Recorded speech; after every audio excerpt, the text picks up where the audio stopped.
Hello, and welcome to the Daily Rings of Power podcast, your not-so-daily dose of the latest news, rumours, and speculation about the Lord of the Rings, the Rings of Power. The day is Wednesday, August 28th, and I'm your host, Harry.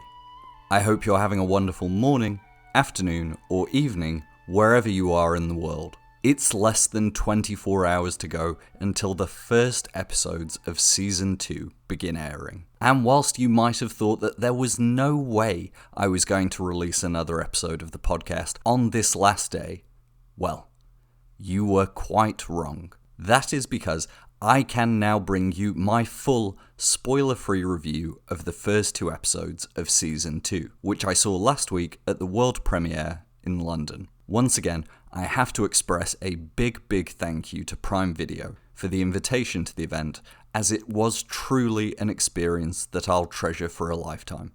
I'm sure that Anna and I will speak about our experience at the premiere when we get together for our first episode breakdown later this week. But for now, I know you just want me to dive right into my thoughts on those first two episodes. So, I guess we can probably forget tradition and we'll just skip Tolkien's reading for today's episode, right?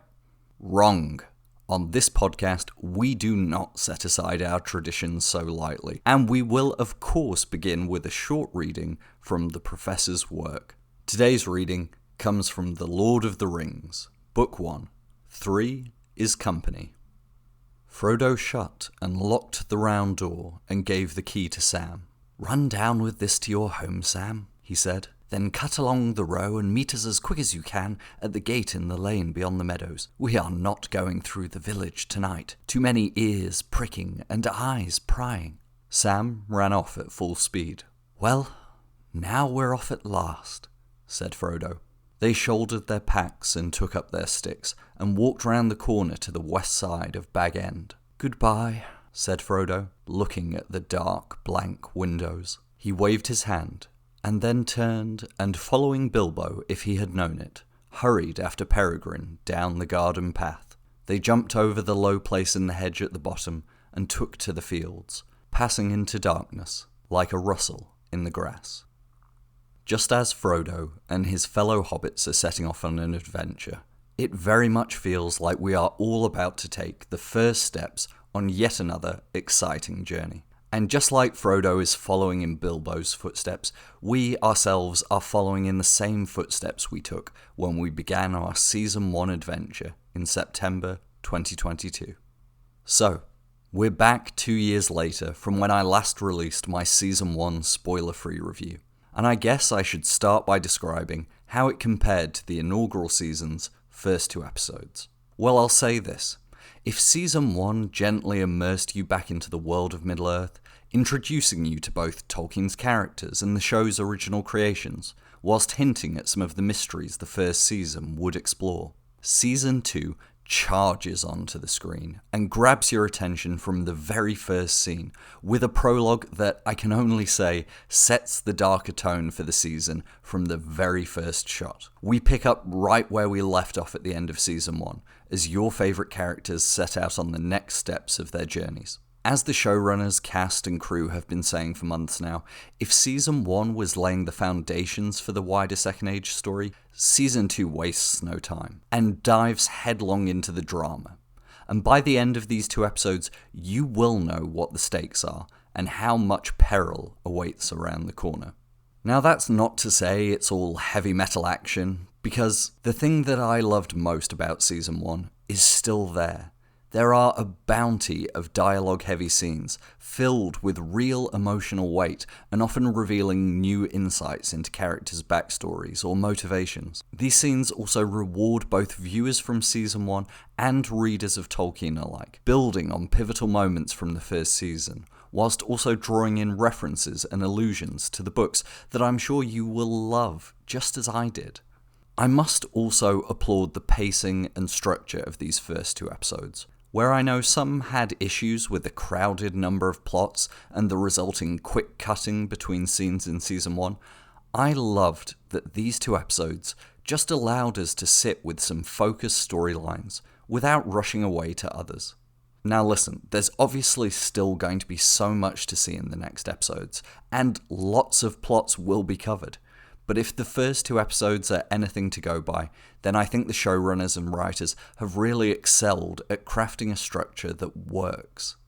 On a broad level, all the things that made the first season fantastic have remained the same.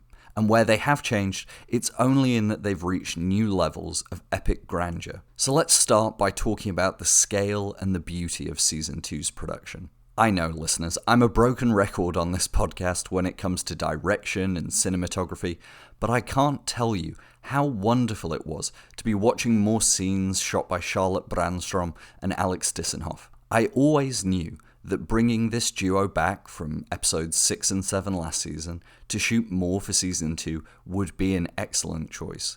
And it pays dividends in not only giving us that connection to last season, but also allowing these two to build on their previous work and deliver scenes that, well, quite frankly, they look like they could be paintings brought to life.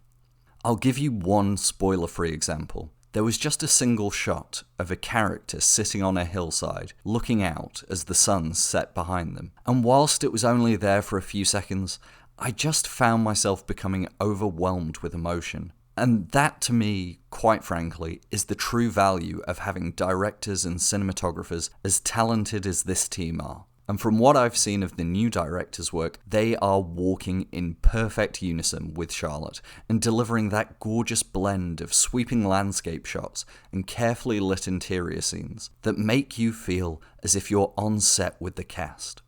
Speaking of being on set, this was probably the thing that stood out to me most in the production design for these first 2 episodes. I know we got used to praising the incredible work done on Season 1 to bring Khazad-dûm or Númenor to life, but in Season 2 the sets somehow get even better. From Celebrimbor's cathedral-like forge to the simple homeliness and cozy feel of Círdan's boathouse. From the mud and scrapyard chic aesthetic of Mordor to the breathtaking halls of Khazad-dûm that have been expanded even more. Sets new and old seem to have become so intricate and so elaborate that even now I have to remind myself that these iconic Middle-earth locations, sadly, they don't actually exist in real life. Outside of these built sets, I have to say that anyone who was worried about the move of production from New Zealand to the United Kingdom, you need not fret at all.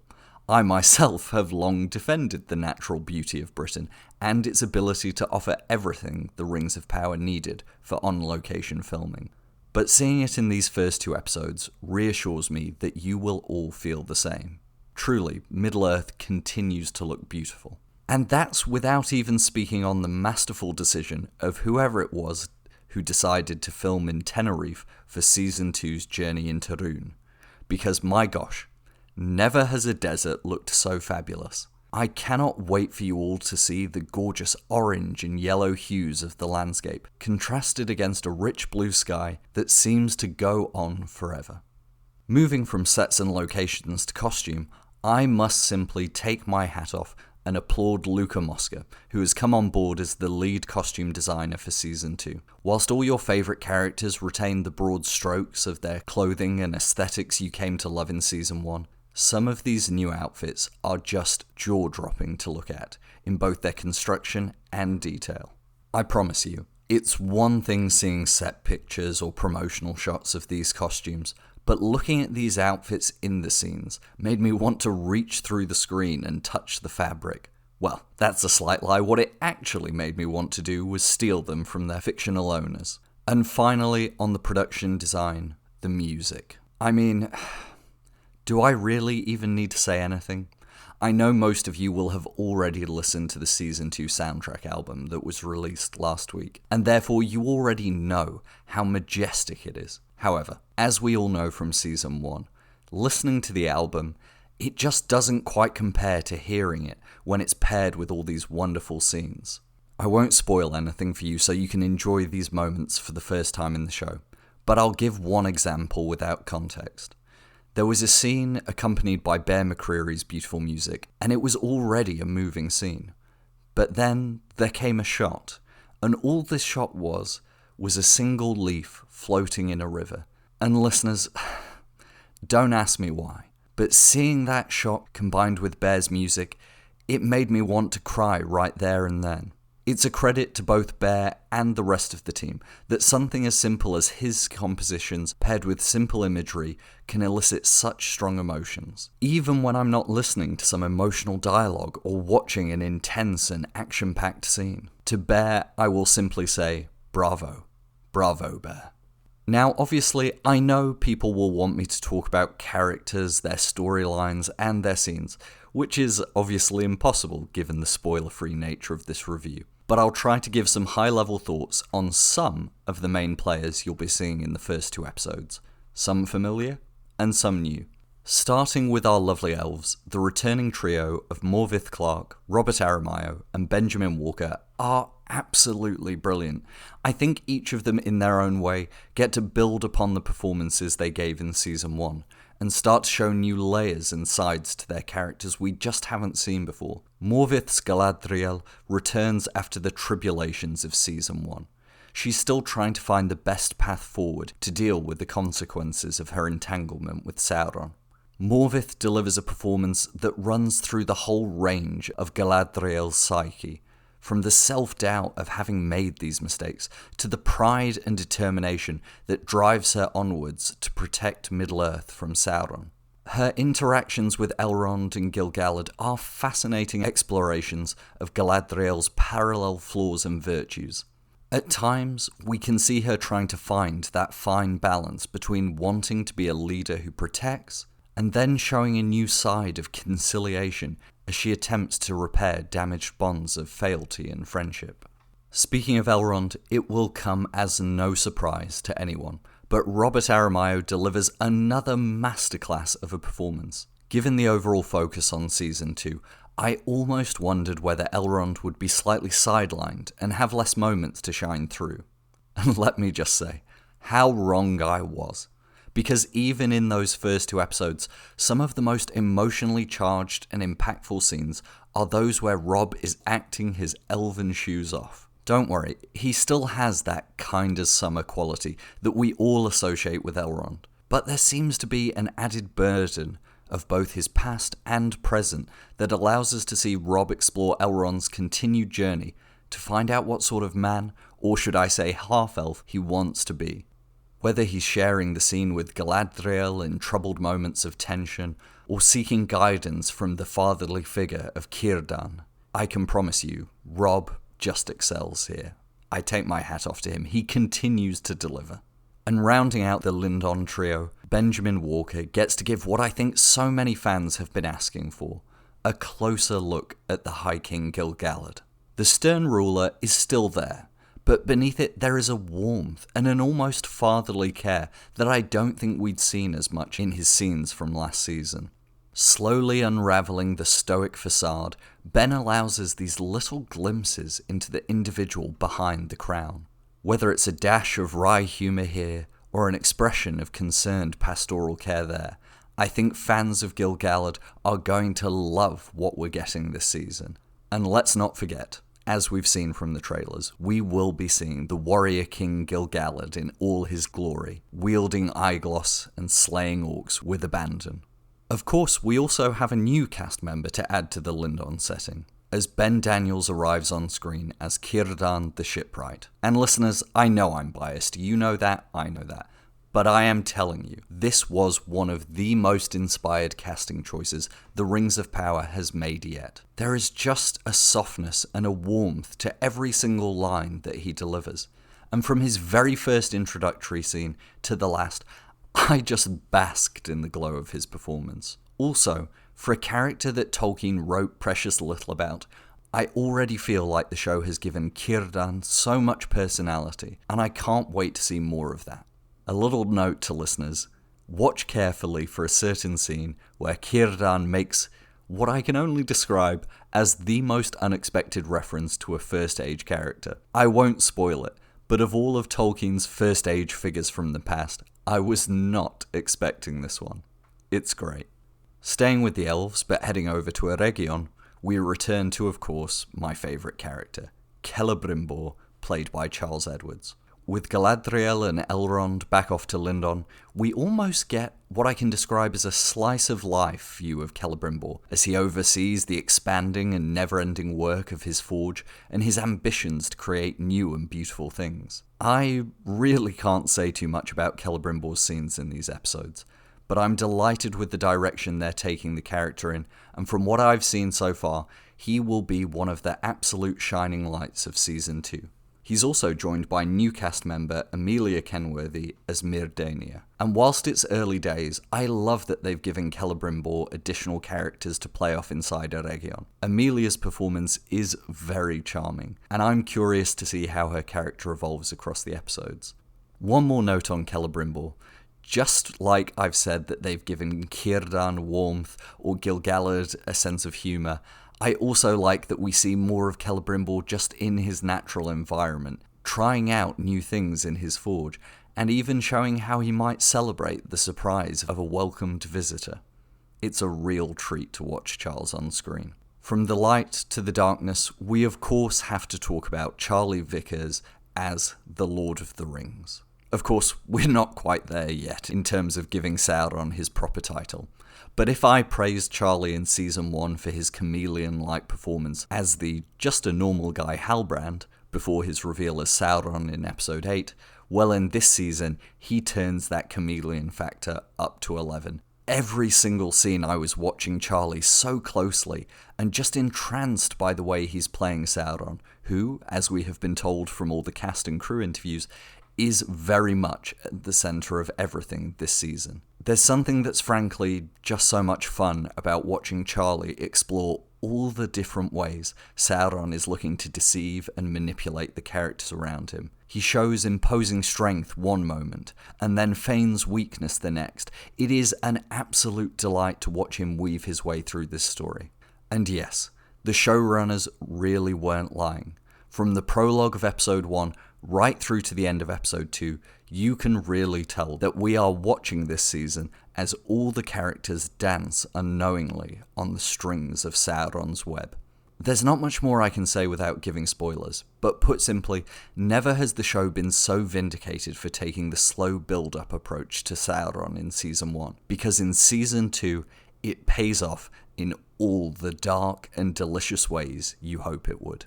I cannot wait for the episode's release on Thursday, and one of the main reasons is just so that I can savor every second of Charlie's performance a second time. I don't have any authority to start giving out awards, but if I had, then Charlie would already be one of those at the front of the queue. In a returning character but with a new cast member, Sam Hazeldine's Adar is also terrific. And whilst I know many fans will think he's stepping into some big shoes to fill from Season 1, all of his scenes reassured me that he was the right choice. I was well aware from Sam's past filmography that he could bring the required darkness and menace needed for a character like Adar, but what these opening episodes showed me is that he could also bring that quiet understatement and slight vulnerability that we all loved so much in The Father of Orcs from last season. As you will have heard from the marketing and interviews, the roles of and relationship between Sauron and Adar form a core part of this season's backbone, and from what I've seen so far, they are going to make a fantastic pair of villains. Or, as I know when it comes to Adar, some fans would prefer me to say, a morally grey character, rather than a villain. But I'll let you decide once you've seen these episodes. Over in Khazad-dûm, the tense and complex family dynamics of Prince Durin, Disa, and King Durin also pick up where we left off last season. I know our Dwarven couple were fan favourites in Season 1, and I am delighted to say they continue to reward us in new and interesting ways. Sophia Nonvetti simply commands the audience's attention every second she's on screen, and whether she's just talking or displaying her incredible singing voice, you're easily reminded why people have grown to love this original character. She also carries off what for me were a couple of the most emotional and heartbreaking scenes in these opening 2 episodes. As for the royal father and son, it's great to see that their tense emotional standoff from the end of Season 1 still has repercussions this season. Like all good family dramas, there's a good dose of unresolved pain, but also simmering resentment, as we wait to see whether the two Durins can find common ground amidst the caverns of Khazad-dûm. As for new cast members for our Dwarven dwelling, Kevin Eldon is introduced as Tolkien's famous craftsman, Narvi. With so little to go off from Tolkien's own writings on Narvi, I'm still curious to see how they'll use this character, but I have to say, I came away impressed with the short scenes we got with Narvi. Whilst I, partly because of my British upbringing, really only think of Kevin Eldon as a comedic actor, I have to say he brought an impressive level of gravitas to the role of Narvi that left me itching for more scenes with him to see where this Tolkien character will go. Finally, over in Rhûn, we are reunited with the Stranger and Nori. And let me tell you, listeners, I had forgotten quite how lovely it is to see these two on screen together, especially after Season 1's last episode, which means that we now get to see Daniel Wayman's Stranger talk, rather than just gesture. Despite the darkness present in this season, and believe me, there is still a healthy undercurrent of darkness even in this storyline, it was just so comforting to enjoy the time spent with these two characters. Both Daniel and Markella Kavanagh have really just embodied this pair so well that you feel like you're watching two old friends bond on their journey. And I know in my recent episodes I've been, shall I say, cautiously pessimistic about the Rhûn plotline, but for me, what I've seen from Rhûn so far really reinforced my view that the decision to include the Harfoots and the mysterious stranger in Season 1, it was an excellent choice. It would be easy for this season to feel too full of dread and tension, were it not for the presence of these two characters who embody so much of what I love about Tolkien. And whilst I really can't speak too much about what's going to be going on in Rhûn, as I said, I'm very encouraged by what I've seen so far. This is probably the storyline which will echo the mysterious nature of Season 1 the most, and we may have to wait some time to get answers, but in both some surprising returning characters and some intriguing new ones, I have to say, I am more excited than ever to delve into the eastern lands of Middle-earth. And that is where I'll leave it for my spoiler-free review. As you can tell, I absolutely love these episodes, and while Season 1's premiere will always have a special place in my heart, I cannot pretend that I did not enjoy these two episodes even more than the first seasons. Of course, just like last season, I'm sure people will have their issues and legitimate critiques of this ongoing adaptation of Tolkien's works. It is perhaps unavoidable, for no adaptation will ever live up to the world we created in our mind's eye, nor can it be the perfect adaptation for every single one of the millions of people who watch this show. However, as I'm sure I said last year, all I ask is that people take a reasoned view of the show, rather than jumping to bad faith conclusions about the creator's intentions, or about why changes are made, or just pillorying the people behind these shows as if they're architects of some grand heresy. Try to think about why those changes are made, and whether the story as it is presented to you still works on its own, regardless of the changes from Tolkien's own texts. I promise you this, taking this approach will make for a far more enjoyable watching experience for yourself, and who knows, maybe it'll broaden your perspective around how Tolkien can be interpreted and adapted in new and interesting ways. And that is the thought I will leave you with. Be open, be curious, and most importantly of all, be kind to one another. Now, the next time you'll be hearing from me will be my first spoiler review of the opening 2 episodes, followed by another spoiler review of episode 3.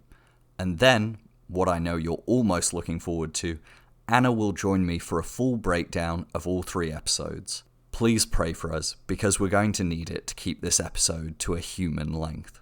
If you're somehow new to this podcast and want to join us for the Season 2 journey, make sure you subscribe on whichever podcast platform you prefer, so that you never miss an episode.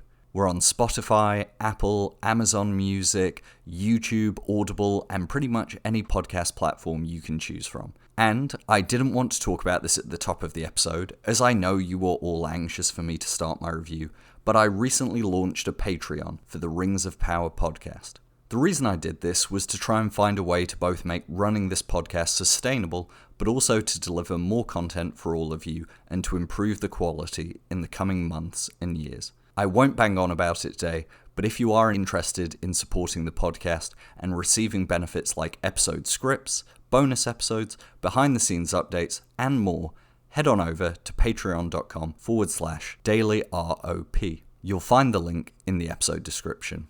And as this is the first episode I've done since launching the Patreon, I'd like to thank all my patrons for supporting me so far. Your generosity has been overwhelming. And the biggest shout out of all must go to my Nenya tier patrons, whose generosity has blown me away. So thank you to Beric, to Jessica, to Benjamin K, to Esme V, to Jake Brown, to Brandon Sangiovanni, to the Blue Wizard on Wheels, and to Lynn Ford. All of you have my eternal thanks. But for today, that's all we have time for. Thank you so much for listening. We're less than a day away from Season 2, and I am more excited than ever to say we'll be back very soon with another episode of the Daily Rings of Power podcast. Namarie.